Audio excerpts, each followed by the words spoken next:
as always, by my super smart and loyal companion, Elisa Meredith. We are excited for today's show. If you are, if you're wanting, like to how to reach people, like really reach them on Pinterest. We are going to be talking about that today. I'm Jeff C., by the way, of Mainly Pinterest Tips, and we are joined today by Jillian Leslie. She is the owner and founder of Catch My Party. She's also the owner and founder of maybe a little tool that you may have known about from Pinterest called Milo Tree, which is very, very cool. And then also she's the host of the Blogger Genius podcast. In fact, I think Lisa's been on there 30 times, and I just was finally on there. So it's very exciting to have Jillian on the podcast on the show with us today. So as we're going along today, we want to make this as interactive as possible. Make sure you ask your questions down below. We will try to pull them up on screen today because this is all about you. We want to answer as many questions as we can. But Elisa, how you doing? Yeah, I'm doing good. Doing good. How about you? It's not blistering hot right now. I've got the air conditioner cranked just in case, but it's been a little warm here in Texas. Yeah, well, I noticed that your hair looks rather under control. It as it goes throughout the day, it becomes it swells. It gets all crazy and curly. You've got it at a good time. Yeah, Jillian and I wouldn't know anything about that. Yeah. We usually start our conversations with 10 minutes of curly hair talk. Yours looks fabulous. You are the expert. I don't know about that, but it's fun. I'm using one of your products that you recommended to me right now. Well, it looks real good. I want to do some shout outs really quick. We have Clarita, I believe. She goes, hello from Peru. And she goes, hello. Already got a fan. She goes, Jillian is terrific. She knows so much. She does. And we've got... Thank you, Clarita. We've got Ann here from Raleigh, North Carolina. Stacy says, love Catch My Party. So you've got all sorts of fans here today. Julian, that's awesome. Thanks, Thank you for bringing them over. Yeah. And Kristen goes, as long as the beard is on point, we're good. So that's right. That's all that's important. We need the beard. Yeah. That's how the show is powered, by the beard. Yes, the beard power. Yeah. So, Jillian, when I sent you a Facebook message and said, would you like to come on the show, and is there anything you're excited about talking about? You were like, how many things can I talk about? So many things to talk about. But I think the one we landed on is you had a personal challenge with this whole COVID thing. I mean, a personal business challenge. And a lot of people did. So can you tell us what happened? Sure. Okay. So I was looking at my data. All right. March 1st. So Catch My Party, it's user-generated content. It's the largest party idea site on the web. So it's all about kid birthday parties and baby showers and bridal showers and holiday parties. And guess what happened? March 1st, all of a sudden, our traffic started dying because who is going to be planning a party in the midst of a pandemic, especially at the beginning of the pandemic when everybody was freaking out? So March 1st, I could see our traffic started dying. By March 23rd, we were down 75%. Oh, wow. And watching this, I know. So I could say to myself, well, of course, that makes sense. Who's planning a party now? And in fact, it's funny. My daughter was turning 13 and her birthday is March 23rd on the day our traffic died. And she had wanted to have a party. And immediately we were like, we're not having a party at our house. And we pivoted to doing an online birthday. And so this was devastating, truly, because we monetize Catch My Party predominantly through ads via traffic. And so the question was, what are we going to do? So not only am I freaking out because there's a pandemic, but my business is dying. And that was really devastating.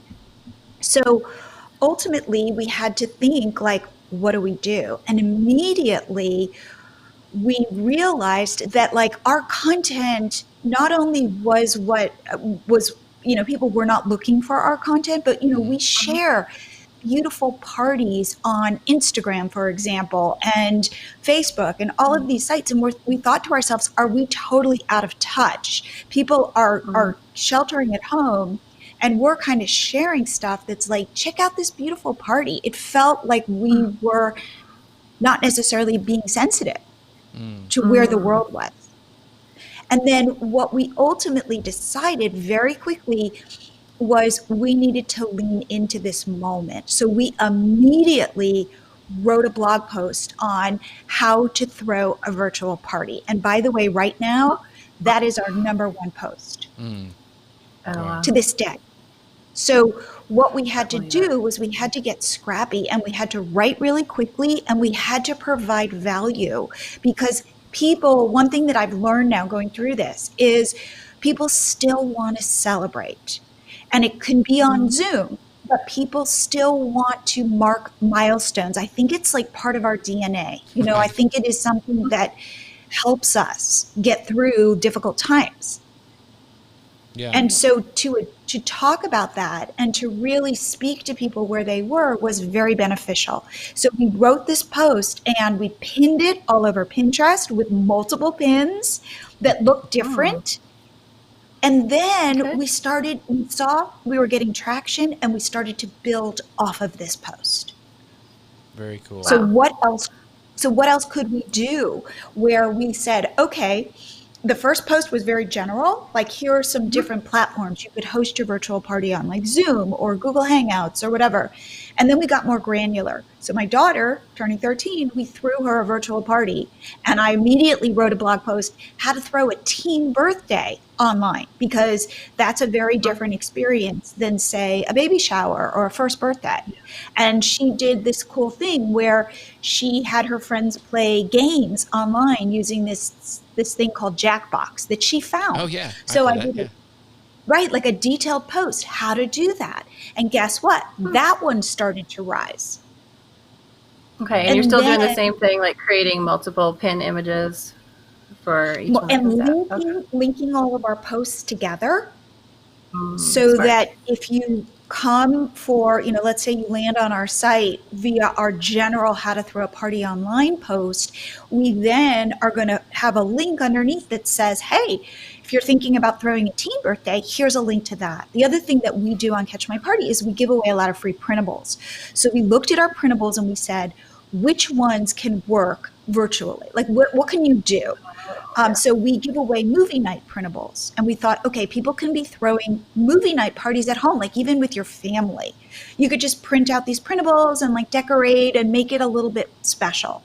So we went through and identified what printables could be. So we give away like bingo cards, for like emoji bingo cards. And we're like, great, a family at home could play emoji bingo.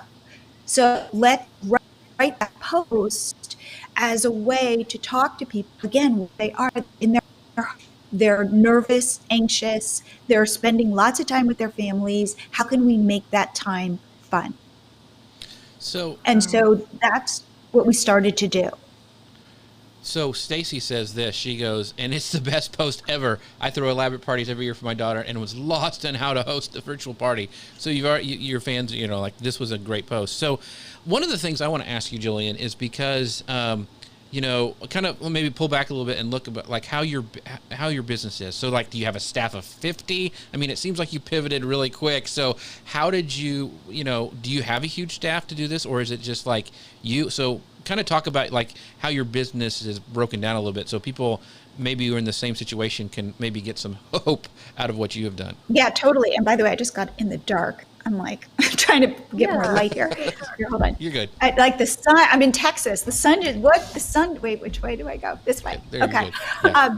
So that's interesting. Okay, so I have a full time. By the way, you can see my big whiteboard in the background. I have a full time. Wait, can you guys hear me? Okay, yeah, good. Yeah.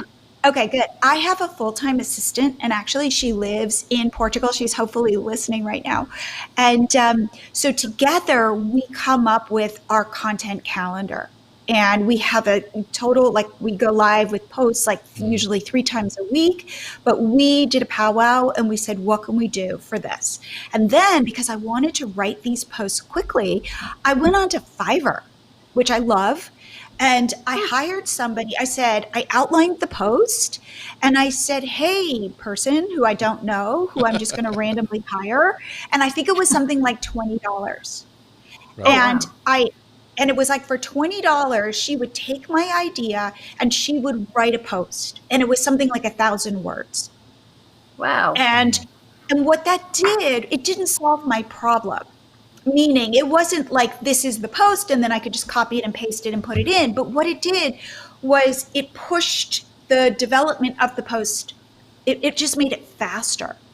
So I came up with like a very basic outline. I hired this person and I think she delivered in like 4 days. I took that post and then Anna, my assistant, and I went through it and really fleshed it out and said, how can we add value here? How can we make sure that this is a really useful post? You know, it's always about solving your users' problems. And immediately everybody was so caught off guard that we were trying to go, here are easy solutions. You know, you might not have thought of this. We've thought about it. Go run with this idea. So like things like Fiverr are great for things like that. It's going to get, you know, I always talk about like you want to get stuff up and out as quickly as you possibly can. And so how can you do that faster? Get somebody to help push you so that your work at the end is not, I have to go write this whole post. It's going to take hours and hours. I can do some edits and get it up. And then we've continued to go back to that same post as we've come up with more ideas, as we fine-tuned our thinking, and that becomes like our cornerstone content. And then we build off of that organically. So how long do you think it took you from when you had the idea and you had the powwow with your assistant to actually hit publish on that post? 4 days. Okay. Something like Very that, cool. 3 days. No, I guess she had to write the post. Maybe 4 days, you know, and it was about being one of the first people to write that post. It is about kind of in the beginning when there are new things, think about it as a land grab, right? Which is if you see a problem, go address that problem. Because if Google sees and Pinterest sees that people are interacting with that post, it gets more and more juice. And so therefore you have to put a real solution out there. Like you can't just throw something, like kind of throw it at the wall and just go like, here's my post. You really have to be intentional about what you write. You really have to solve a problem. But if you can solve that problem and you can get it up quickly, it just starts the wheels spinning, like moving and going. And then if you continue to go back to that post and update it, and you continue to build off of that post intentionally and start to go, okay, so let's take this post. And now we did the team post. Then we did a post where it's like 12 ideas for virtual parties. So it could be, let's say, a karaoke party. It could be a movie night. It could be a crafting party, whatever the ideas were. And we had ideas for adults like cocktail parties, or like have somebody come in and teach something like bread making. And so everybody can do that. And so we came up with that post, which really helped support our first post, which is the general post. And then we started to do, okay, quarantine party supplies. And what we did was we put together a post with Etsy affiliates of things that are cool and fun if you're going to have a quarantine party, like how can you decorate it? And so we try to take this one idea and come at it from different angles and link them all together and really provide value. So that you as a party, somebody wants to throw a party because we know that's a need. How can you do it? How can we serve up ideas for you? And how can we kind of reduce your stress? And say, just go do these things and you'll be fine. Yeah, Very that's cool. one of the things you and I talked about when we talked about you coming on the show, was some of the things that we personally were doing because of that low level anxiety we all have. And it's all about that comfort, right? So you were going to have a little vacation, and tell us what you did instead.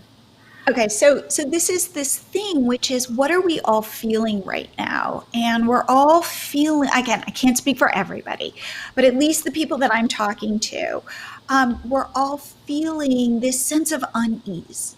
So we are in Texas, we're in Austin, and I kind of lived in this fantasy that somehow because we were in the middle of the country, we wouldn't really get like impacted with coronavirus, like say New York got impacted. You know, somehow coronavirus would just kind of fly over us. Pass over. Right. Like, you know, that's like wishful thinking. That's magical thinking on my part. And our numbers are bad. And they're getting, you know, like last night, I think yesterday was like our worst number in Austin. So my husband and I thought, well, why don't, you know, before it got bad, we're like, let's go to an Airbnb, you know, like maybe we could go somewhere that had a pool or something just to get away, because we've been in like lockdown since March.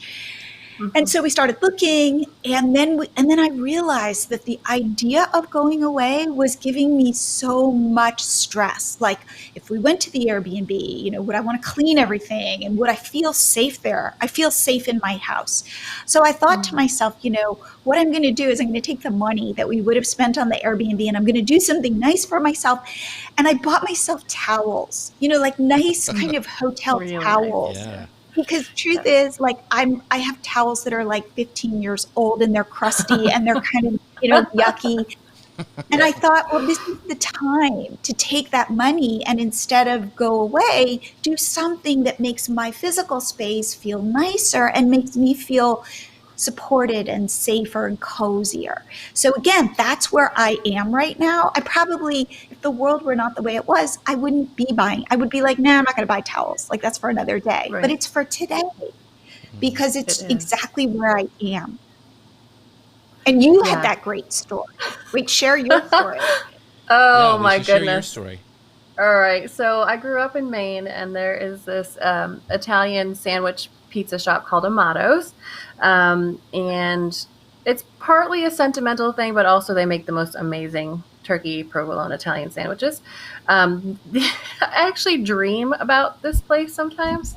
So I thought, I know it's sad, but I ordered Italian sandwiches to be sent to my house, and you're in North Carolina. I'm in North Carolina. Yeah. So from Maine to North Carolina. And my friend in Phoenix does this about once a year. And I was always like, oh man, I don't know. That'd be too expensive.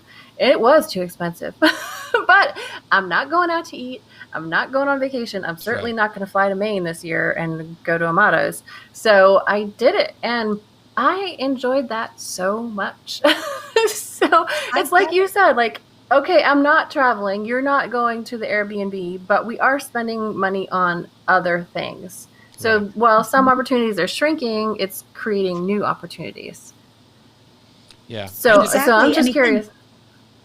Everything I'm reading, again, people are going through tremendous economic hardship. So for us at Catch My Party, our traffic has died, our income has gone down. So I am being more careful in terms of what we spend. Like, that's the reality. However, you know, it's about like, where is my spending shifting? And certain people are buying. You know, one thing that I did that was really fun in my Facebook group, I have a Facebook group called the Milo Tree Mastermind Group, and it's really sweet. And I wrote, like, what's the one weird thing you've bought during lockdown? Oh, fun. And it was so fascinating to see, like, so for me, it was fake eyelashes, right? I've never worn fake eyelashes, nothing, but I was just looking at myself and you know, and it's like, and so that was really random. It was cheap, but it was just kind of fun. And by the way, I haven't really worn them since I bought them, but it was like, and people bought the weirdest stuff, because we're all at home and we're all looking on Amazon and we're all trying to kind of comfort ourselves. So it's like, if you can speak to that, that's where people are. I think that's a great point. Have you done that? Have I bought I was going to ask if you've done anything, bought anything strange. Well, there's like, you're talking about food. Now I'm hungry, but there's like a really great sandwich place here a hamburger place. And, we have been locked down as well. And so I'm like, when I can't get something, I want to do it myself. So I have been on a baking craze where I bake stuff. And so I bought I researched it forever, the best bread machine there was out there. Nobody had it because everybody was buying them. and I finally got it. And that was my Father's Day gift to myself, is what I told my family. I said, you don't give me anything. I bought this really expensive bread. So I've been baking like crazy. But that makes me feel better because I can have, like we had a big cookout the other night, and I had homemade hamburger buns because that's what I wanted. And so, and I've got it for a hot dog. And I've gone way too crazy on baking. But I think your point is that you saw a need and you dove into it and you pivoted really. 4 days is really quick for a company to pivot, and that's one of the things that's really cool about being small is we can do that. We don't have to go through all this bureaucracy.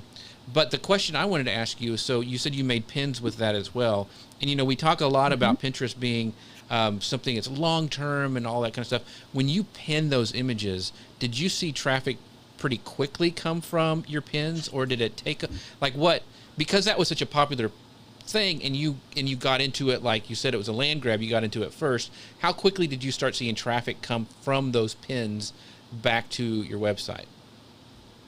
I would say, okay, so I am a total Google Analytics person. I wasn't for the longest time, and I recommend everybody do this, which is there are just certain things, like 3 things in Google Analytics you should check. And I check them now virtually every day. And it was since the pandemic, because all of a sudden our traffic dropped and I felt horrible and I did not want to check my analytics, but I forced myself to check it. And I could watch this pin or this, and again, I know it was Pinterest more than Google because I could see, and I could watch this pin, this my blog post kind of start moving up slowly in my list of top posts. So it was not overnight. It was kind of like a slow build, and it probably took maybe 2 weeks for it to start showing up. Then I noticed it was starting to move up and move up and move up. And that's when we said, let's make more pins. So maybe initially we had 2 pins, 3 pins, but then we said more pins. And I believe that it's like a signal, like everything's a signal. Now there's one pin that's doing really well. So don't, like everything on the internet, that, the 80-20 rule applies. So 20% of your traffic, 80% of your traffic is going to come from like 20% of your posts, or 80% of your traffic is going to come from like a couple pins. It's not an evenly distributed distribution. It is, you don't know which pin is going to hit. So you've got to put a bunch of pins out there. And so there is one pin that is our top pin. It is now, this post is our top post, but I weirdly believe in putting even more pins than in the mix. Because somehow I think it just gives that post more juice. Now, I don't know. I don't know the Pinterest algorithm, but it makes sense for us to kind of be fueling that post by putting it in front of people. And and that's always our strategy. So we look at our analytics and we see wait, before you move on. I want to go back to that exact thing. You said you should look at 3 things. I need to know, what are those 3 things? Okay, so the first thing that what I look at is I look at kind of my overall traffic. Okay. Right? You look at a certain range? Yes, exactly. Like I look at it for, a month, but right before I got on this call, I was looking at my analytics so I could go, oh, wow, our traffic dropped actually 75% in March. And now, by the way, it's down about 30%. So we've actually brought it, we've grown it, I think, 2.5 times from the bottom. Great. Wow. And by the way, now most of our traffic, sorry. Well, I just don't want to lose the other 2. So we're looking at overall traffic for the month, right? And then what are the other 2 things? Okay. So, I look at which posts are doing well. So I probably look at my top 50 posts, and over time, I can watch posts trickling up, right? So if I check it, let's say you check it once a week, you'll notice, oh, this post went from the number 10, my 10 most popular post, to my 7th most popular post. And I immediately go, oh, ding, ding, ding, I need to pay attention to that. What can I do to give that juice so that it continues to pop? Like I look at what has momentum and then I try to fuel that. And how do you fuel it? You've mentioned one way by creating new pin images. How else do you do it? What I do, I create new pin images. I go into that post. And I am continually improving that post. So is there more information? Did I come up with new ideas for how to throw a virtual party? So that I do. And then the other thing I'm doing is as we're creating other posts to support this post, I'm making sure that everything is linking so that so what I'm trying to do is create, I call it like a visitor journey. So if you like this post, chances are you're going to like this post. And I want to keep you on my site because I'm trying to serve you up relevant stuff. And literally, it's just a link, like maybe a link in an H2. So I'm not doing any crazy fancy stuff. It is down and dirty. But it signals to Google that things are connected and that hopefully we become this authority when it comes to throwing virtual parties. Sounds like it's working. Okay, so that was one. I gotta get my three, man. Sorry? I gotta get all three Google Analytics things, yeah. Okay, so I'm looking at my overall traffic. That's one. Yep. Then I'm looking at which blog posts are doing well and the movement of those blog posts. Okay. And then I'm looking at where my traffic is coming from. How much of it is coming from Pinterest? How much of it is coming from Google? How much of it? And just keep an eye on that, like the source of my traffic. Where are people getting to me? So does that inform what you're going to create next? Because you said you had that big kind of post that you did first, and then you saw it was working well, and then you started creating like one for teens and one for some other areas. So ideas. Then do you look at like, okay, since I'm getting so much for Pinterest, I'm going to go first of all and make 5 pins for that teen article because I know I'm getting a ton of traffic on Pinterest. That makes sense for me to create some more pin images. Is that how you kind of? Absolutely. Okay. Absolutely. Again, it's kind of like what makes sense, right? You want to get into your analytics mostly just to see how things are, where is your audience responding to your content? So I noticed, by the way, I could tell looking at our analytics when people were starting to get tired of lockdown. Because it was before things started opening up and people started searching for baby shower ideas that weren't like virtual baby shower ideas. They were just baby shower ideas. And I said to my husband, I can tell that people are getting tired of this and they're starting to think broader, And now, for example, I can tell that people are starting to kind of contract again. Because one other thing that I recommend people get into is their Google Search Console. If you don't have Google Search Console set up, you can email me at jillian@milotree.com and I can talk you through how to set it up. But it is another really powerful tool and what Google, so the way I would describe it is Google Analytics is kind of like how people see your site, how people are responding to your content, what's doing well.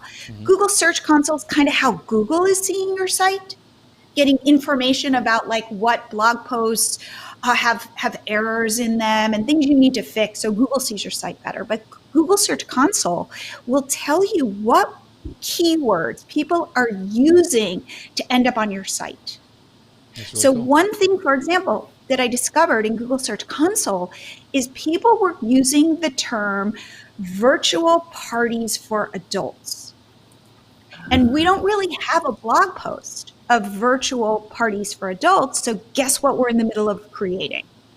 Right. A blog post, a standalone blog post of virtual. So notice it's virtual parties. It's not in-person parties. And I think this is because people are starting to contract a little bit more. They're not as willing to be celebrating outside. They want more virtual ideas. And I had never thought to do a specific blog post of virtual parties for adults, but because I see that people are weirdly searching for that and ending up on our site, I want to give them that. And so that's like a post that I then went onto Fiverr, hired the same woman who filled out my post, gave her a quick outline, said, here are some ideas, please write this post for me, and hopefully that post will go up next week. And for virtual parties for adults, I'm assuming that drinking will be involved. I just of course, cocktail party, number one. That's going to happen. So we've got some great comments, but before we go further, I want to make sure you guys know that these just came out. Elisa would just kill me if I didn't say that the new Tailwind templates are out now. They've been you talk about fresh. They just came out of the oven, folks. So if you want to get these new awesome templates that Tailwind has put together, make sure you go to bit.ly/TW Pinterest Toolkit. That's bit.ly/TW Pinterest Toolkit, all lowercase, all smashed together. Make sure to go check those out. And I also want to do real quick some shout outs to people. And I want to say Christian did this. He put all those things together for us of what you mentioned for the Google Analytics, number one traffic trend for the last 30 days, top performing posts, and where your traffic is coming from. And also a shout out to Miss Eileen, who came and said hello to us here. And where did it go? There it is. And also, we've got people over on YouTube actually asking some great questions. We'll try to get to those later on today. But thank you guys for watching. We have her for Jillian for about another 10 minutes. So make sure you ask your questions down below, and we will try to get those up on the screen as they come in. So one thing, we have a cheat sheet. Which I'd be happy to send anybody, which will break down how to find these 3 easy pieces in Google Analytics. So if you email me at jillian@milotree.com, I will send it to you. And it's something that we provide in our coaching group to get our coaching members to just look at these 3 things. You don't have to be numbersy, you don't have to be anything. Google Analytics is not intuitive. It's really not. It's not. So I'm going to give you just go here, click here, here, here. You've got this. Click here, here, here. You've got this. These are the only numbers you really need to pay attention to. So please reach out if you want that. That is very generous. Thank you so much. We do have a question from Janice. She asked this question: when creating new pins for an existing post, do they need to have to be included in the actual blog post, or is it okay if they simply add images that are relevant you are using to fuel traffic? That's a great question.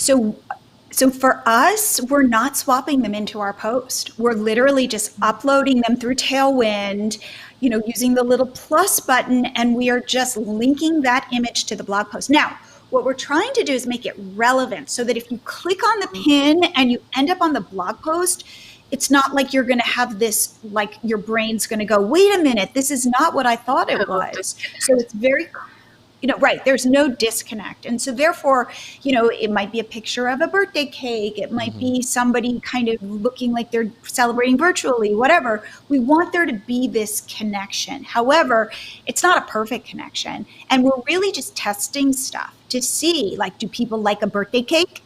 Do people like seeing other people? What resonates? And one thing we found is I think that it's a picture of a birthday cake and says how to throw a virtual party. And that is our number one pin. Very cool. So we have a question from Linda. She goes, how do you choose someone to hire on Fiverr? What were your how did you pick that person? What were some of the prerequisites they had to have, or how did you figure that out? Okay, I go in thinking that it's like gambling money, it's only $20. I'm willing to lose it. But if it can be of benefit, it's a win. So think about it that way. I only hire people for one task, and it's like a test.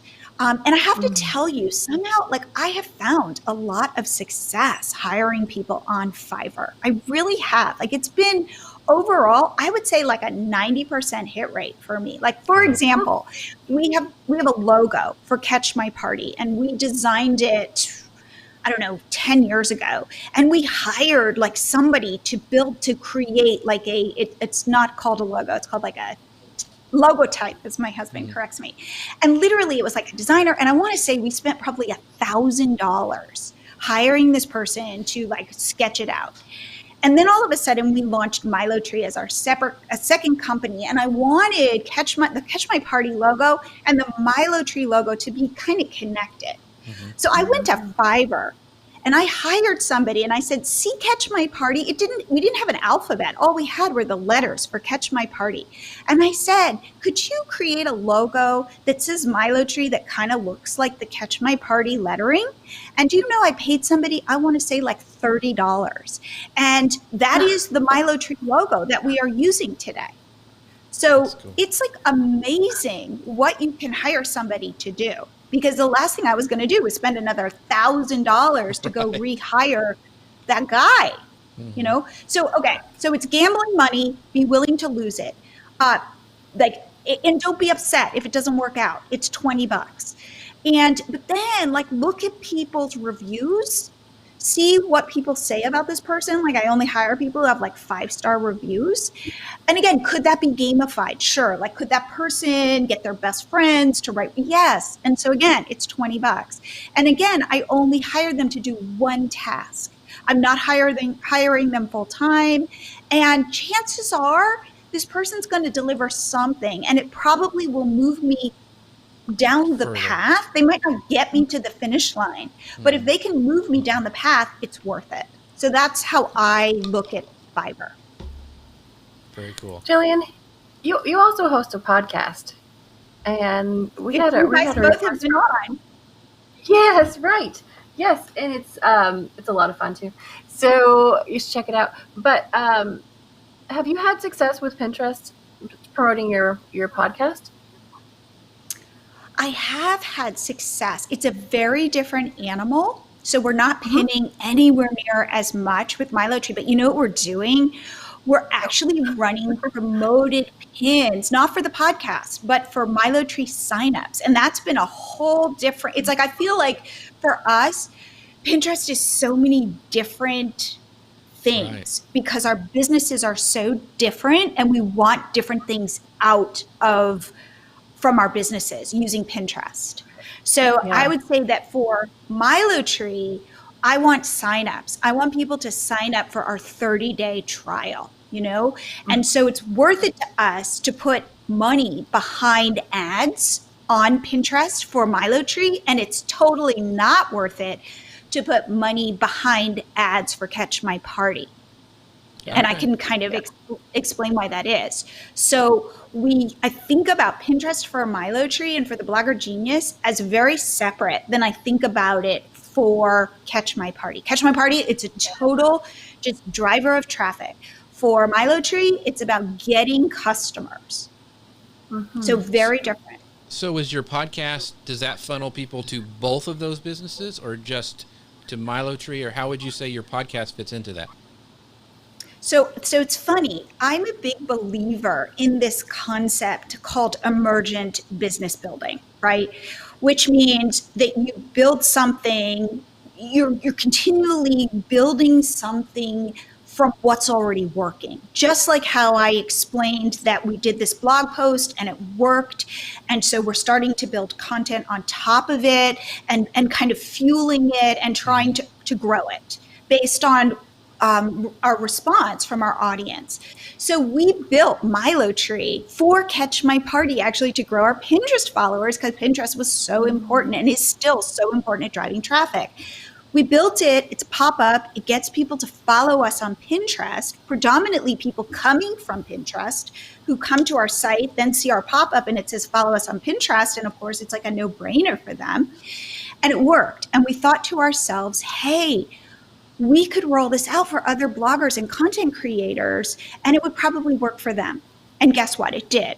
So therefore, you look at Catch My Party, you look at Milo Tree, they're totally seems like different businesses. And a lot of people who know me from Catch My Party have no idea that my husband and I built an app. And from that app, we created a podcast. So there are all these different pieces to our business. And if you looked at it, you go, God, that doesn't make sense. But it does make sense in terms of how it grew and evolved. So I'm always trying to tie the pieces together, but I assume that my audiences on these different platforms will be very different as well. And Right. and they all have different needs. And so it's not this. So I recommend this for people, which is if your business takes these weird turns because that's where your audience is, go there. That's great. Yeah, I think So that's I think we've discovered what your superpower is. You Yeah. are the problem solver. yes. You're the problem solver. Absolutely. We've Yeah, had this question Absolutely. quite a bit. So can and Sasha over at YouTube asked this. Can you have Jillian's email address again? I know we'll drop it in the comments after the show is over, but a lot of people are interested in the Google Analytics that you were talking about, and so any help that you Absolutely. could give them. So we'll drop that in the comments, but can you just say it again one more time for people who are listening? Maybe Totally. On YouTube? It's Jillian, JILLIAN at Milotree, MILOTREE.com. And it I will will- just really solidify just what you like. It's not Google Analytics in and of itself is I call it like a nightmare, However, It's if a you beast, know yeah. these shortcuts, if you just know go here, go here, go here, you'll be like you're 90% of the way there. Yeah. Awesome. Very cool. All So- right. So do I'm we- still I want to. So what is the main? Because your podcast, a lot of people saying it's awesome. They Oh. they love it. But so there it is. What was the reason for doing that? Was it to siphon people to Milotree, or was that after? I'm trying to think of the flow of Okay. how you use your podcast to actually grow those Grow our businesses. businesses. Yeah. So it was funny. It came from a comment. Okay, first of all, I love podcasts. I listen to podcasts all the time. It's a medium I understand. I like, so therefore, again, going towards something that makes sense to me was really easy.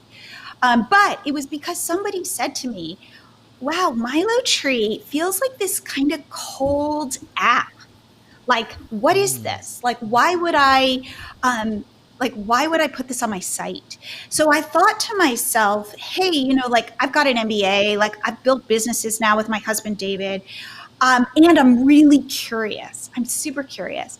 So I thought to myself, I'm going to create a podcast to hopefully humanize Milotree. So you go, oh, this isn't some cold corporate thing. It's just David and me. I mean, it's just us. If you email Milotree, it comes to me. I respond to all my emails. And so I wanted to put a human face on it. And I wanted you to go, oh, if Jillian says Milotree is not going to slow down my site, I could trust her, and I believe her.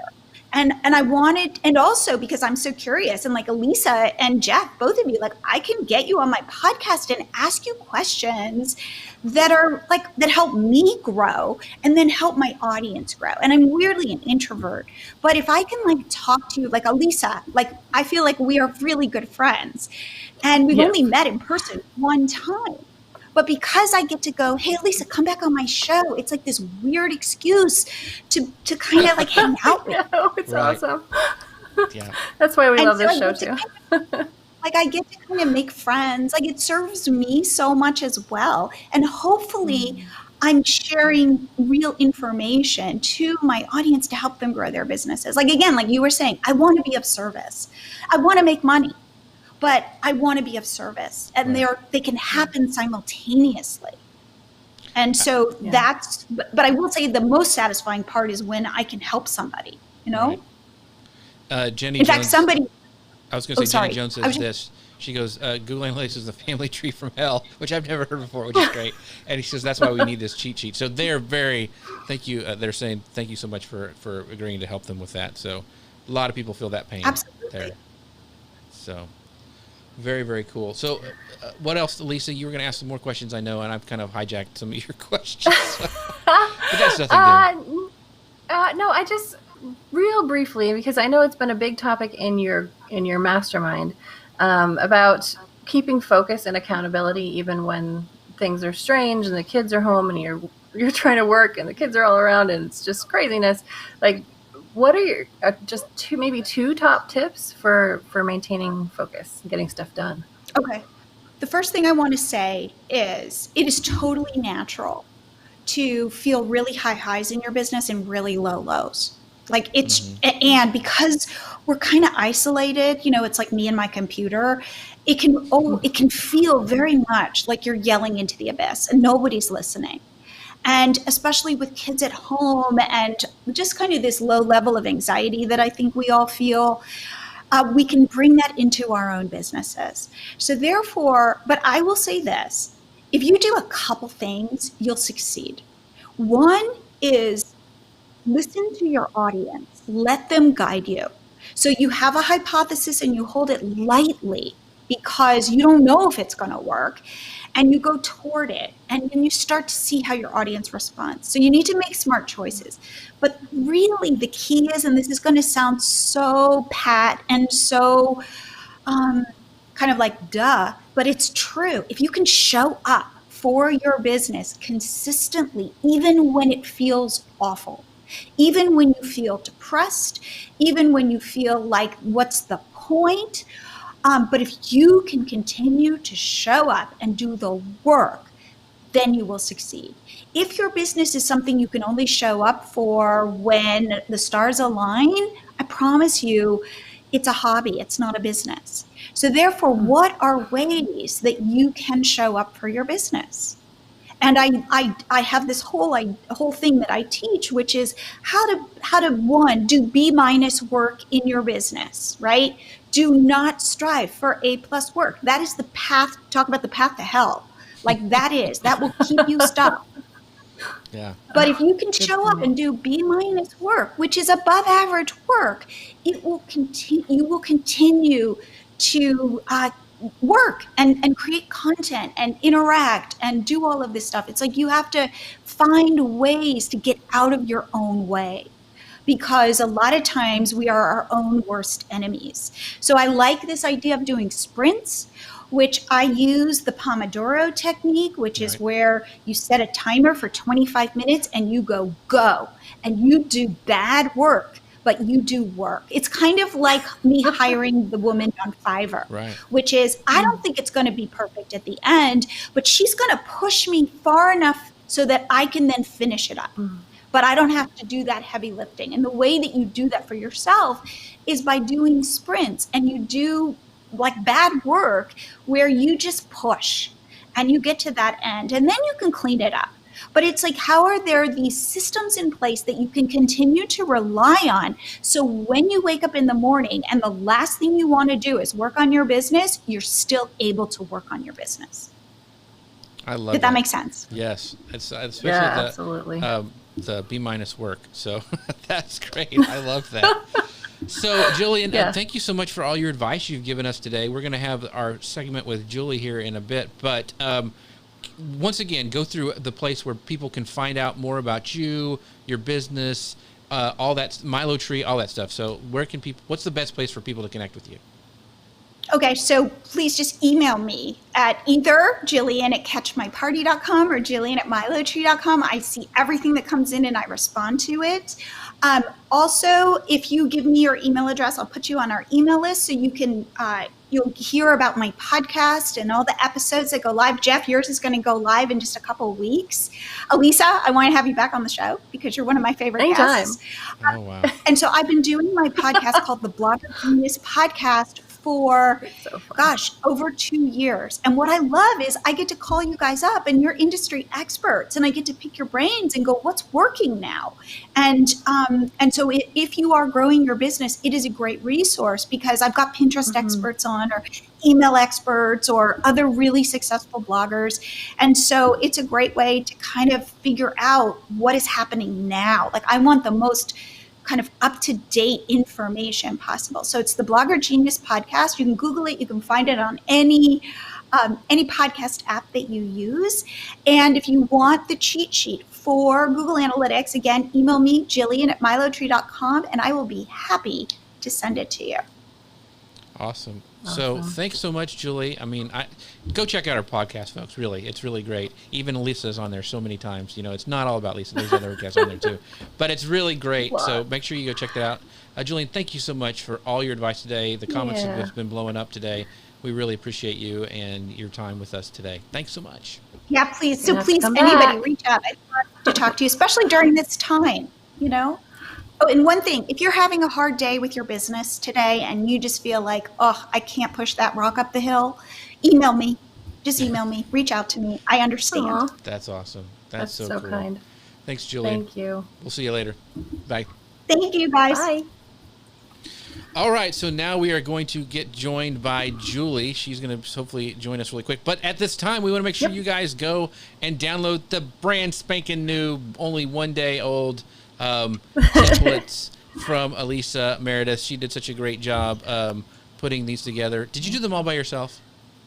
This one, I got some help from Kier, a designer at Tailwind. Okay, very cool. So I haven't even looked at them. Yeah. Well, they're pretty good. You'll see some with Julie, but the theme this month was creating white space.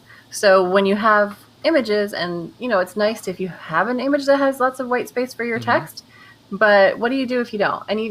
Sometimes you get tired of just putting the rectangle behind your words and you want to try something different. So that was kind of the theme, plus, what's trending on Pinterest right now, and then Pinterest best practices as far as like relevance and great design and all that stuff. Yeah. So as we wait for Julie, I want to go through some comments here. Stephanie Wilson has said, she goes, thank you so much. So inspiring. We have, I'm not even going to try to pronounce this name because I will butcher it. She goes, wow, thank you, Julian. Well done. And I enjoyed this too. Karen says, that thanks, love the work for the P- part. I really got a lot out of that one too. I hadn't heard that before. And she goes, I might actually get something done that way. LOL. So, yes. And Jenny has said this too. She goes, this is why I love knowing Julian. It's great to bounce ideas off and holds me accountable is an understanding and supportive way. So, yeah. So really, folks, if you haven't checked out Julian, you need to go check her out. Still waiting for Julie to come on. I don't know if she's having some issues. She's logged in. Okay, let me see what's going on here. Yeah, it says she's supposed to be there. Have her refresh, see if she can do it again. So, I'm not sure why it's not letting her do that. All right. So, while we're waiting, there was something that came out from Pinterest this maybe a week or so ago about holiday searches. And what they said was holiday searches jumped 77% in April 2020 versus April 2019. And that includes a 3x increase in searches for Christmas gift ideas 8 months before December. So all of this being stuck at home, it is getting earlier and earlier, and it showed the comparison between Pinterest search trends and Google search trends, and Pinterest is way, way, way ahead. It's just really interesting to me. Some of the hypothesis is that people are worried about shipping delays, or like we just need something to look forward to. Right. Yeah. So kind of the same with planning for travel. Yeah. All right. She said she closed out, clicked again, and re-entered. Yeah, we still see Jillian on there. I'm not really sure why. Let me disconnect her and try it again. So thanks. Just give us a second, folks, as we try to get. She's got some really cool stuff. We don't want to not show it. So let me see. Trying it one more time. She can see herself in the back room there. Let me try something. All right. Let me share that link with you guys. So let's see. And that was Jillian at Milo Tree. If you want to talk to Jillian, you do want to talk to Jillian. I love talking with Jillian. She's very fun. So I'm not really sure what's going on with Julie's camera. So do we want to bring those up, or do we want to save them for another segment? Because I'm not really sure what's going on with her camera. Because it's I see that she's connected, but it's not coming through. So I don't know. So do we have any other questions we can answer, maybe? Okay, let me go looking through here. I saw lots of activity going on. Let's see. There were some questions about the best about hashtags on Pinterest. So, can you give some because it has been like hashtags aren't a thing, they are a thing. No, they're not a thing. So like Charles over on YouTube asked this. He goes, he's very new to Tailwind and Pinterest, and he goes, how do I add multi-word hashtags to a pin or board description, like hashtag Mickey Mouse or hashtag Mickey dash mouse or Mickey Mouse lowercase or Mickey underscore mouse? What are your thoughts on that? I know there's a lot of confusion on hashtags. Understandably. Yeah, hashtags are optional. So they have been removed from the best practices page. And you want to spend more time working on your titles and descriptions rather than worrying about hashtags. So you can add them, but they're not like recommended best practices anymore. That was one of the questions we had from our last show, and Pinterest actually answered it in community. So if you're not on Pinterest community yet, it's just community.pinterest.biz. You can ask your questions in there, and while it's not like a tech support forum, there are Pinterest employees who are in there monitoring and answering questions all the time. So I would highly recommend that you check that out. Cool. I think we're not going to get Julie. Yeah, I think we're stuck without Julie. So anyway, folks, thanks so much. It's just 5 minutes early, so it would have been hard to get her to get all the stuff. We will save that for next time's segment because she has done some awesome work, kind of giving you some before and after things on Pinterest. But as we wrap things up, don't forget, if you're really wanting to get some templates, to go to bit.ly/TW Pinterest Toolkit. That's all lowercase, all smashed together. That's bit.ly/TW Pinterest Toolkit. Great stuff. If you need some like inspiration for pins, really cool stuff. Are there seasonal stuff in there as well? Kind of walk some people through what's actually in there this month. Yeah, always seasonal stuff. So I look at like yearly trends and what tends to be popular right now, but I'm also obviously looking at what's actually popular because of this weird year of strangeness. So it's coming from trends data from Pinterest, it's coming from historical data, but also like when they suggest like create a little mystery. So we like work in all those tips from Pinterest and all the trends of what people are searching for. Right into the design. So even if you pull, like the first one you'll see when you pull it up is for weddings, for a modern elopement. And you might feel like, well, that doesn't work for me, but just the design of it can work for you, right? So that's the idea.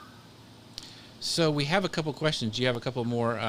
You have some time to dive into a couple more questions? Sure. We have about 3 more minutes. Yeah. So, but make sure you go to this URL and get those free templates at twpinteresttoolkit.com.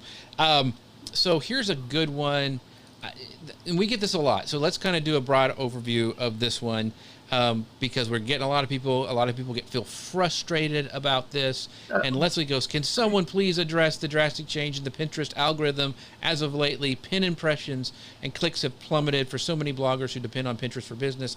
Would appreciate some insight into when this will be fixed. Thank you. I know, just let me say something really quick off the bat. You know, Tailwind has nothing to do with the Pinterest algorithm. We are in the dark just as much as the rest of you. We have best practices that we can say that this is what Pinterest has told us they're going to do. A couple weeks ago, I would, go back and look what Pinterest was on the actual show and talked about some general ways to, to address some of this stuff. But it's, if it's down for some bloggers, it's up for some other ones. And it's just the way it works. It's seasonal. But I know a lot of people are frustrated because they see it down. But just like Julian said today, she dropped 70%. Or what was it, 75 or 70%? 75%. A huge drop. And she had to change she had to pivot. She had to do some new things. And she's still not back up to where she was. So yes, there's a lot of stuff that has to do with just where we are in the world right now with the drastic changes that have been going on with, businesses. So that being said, Elisa, what would you say to Leslie here? There is a long thread in the Pinterest community site about this topic. So I just dropped that link in the chat. I suggest that you go in there. I think one of the suggestions at some point is to email them and ask them to look at your site and see if there's something going on. Some kind of spam filter was triggered somehow. But yeah, most of it is a lot of seasonality. check year over year. But again, last year was not like this year. And hopefully Right. next year won't be like this year. But you could definitely file a ticket with a support team and have them look into it for you. Yeah. And this other question is a great one. It says it's from Chalmers, and she goes, silly questions. There are no silly questions here, No. Chalmers. But she goes, how does Pinterest treat the video versus standard pin cycles, meaning same URL, but different image video? Can they circulate at the same time? Oh, yeah, absolutely. So you can create more than one pin for the same piece of content, which is a great way to test like what is working, what your audience resonates with. And so that would be the same thing with video. And I know we were asked at the last show, does Pinterest prefer video pins in the algorithm? And their answer was, well, it's growing.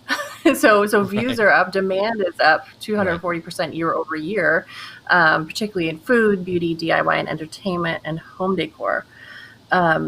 So because it's so engaging, it gets more and more distribution. So I don't know that we could say it's preferred by the algorithm inherently, but it does seem to be preferred by pinners to some extent. So that's where the benefit can come from. I would definitely try it, especially if you're in one of those industries. Yeah. So also somebody asked, does Julian have a Facebook group? Can someone link to it? Well, Julian is awesome and has stayed in the comments, and she actually put it on there. So you can join that Facebook group here by going to Facebook.com. What happened here? Facebook.com groups / Facebook.com/groups/Milotree. And Milotree is spelled MILOTREE. So you can go check that out. She would love for you to join her group. So that is all the time that we have for today. This flew by. Jillian was awesome. You guys were awesome in the comments. We appreciate you guys so much for all your questions and for sharing this out and asking really engaging stuff and just being a good community. I was watching you guys in there answering questions that we weren't able to get to, helping each other out. You guys are awesome. We really appreciate you so much. Don't forget to go to bit.ly/TW Pinterest Toolkit so Elisa doesn't get her feelings hurt. And you get a lot of downloads, so because they're fresh, they're brand new. So go check them out. And as always, we thank you guys so much for joining us. We'll be back in 2 weeks. Elisa, I'll let you once again have the final say. Oh man! All right, yeah. Seriously, go join Jillian's her Facebook group. As supportive as she was on our show today, she is in there. She's just a fabulous human being. And Jeff, thanks for being here. Yeah, it was great. And we've already had people download the thing. They said they were awesome, as always, your templates. So thank you guys so much. Have a great rest of your week, and we will see you again in 2 weeks. Bye now. Bye.